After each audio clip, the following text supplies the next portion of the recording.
Hello सांग मैंने आपण मैंने तो जानते मुझे चली आसी मो शाशुघर को भोट दवापाई। एवं आम लंच प्रिपरेसन कौन हो देखु भेंडी भजा शाग भजा ता सहित हरड़ डाली होता दही बैगण होता पोटल रसा होता आ सहित होता गरमा गरम भात आम सब सांग मिसिक खाई तापर बाहर भोट कार्यक्रम तापर आम सब मिसिक बाहर भोट दवापाई।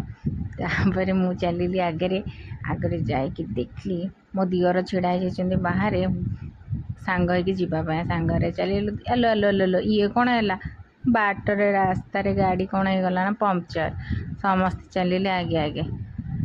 तापर फाइनाली आम मतदान केन्द्र में पहुँची जाइलु। देखु यहाँ हूँ मतदान केन्द्र केमती लोक गहली लगी गरम तो प्रबल होता ता भितर भी भोट दबार मजा भी निरा था। बूथ नंबर 62 रे मु पहुँची जाइली जो मोर भोटिंग यहाँ मोर फाइनाल भोट।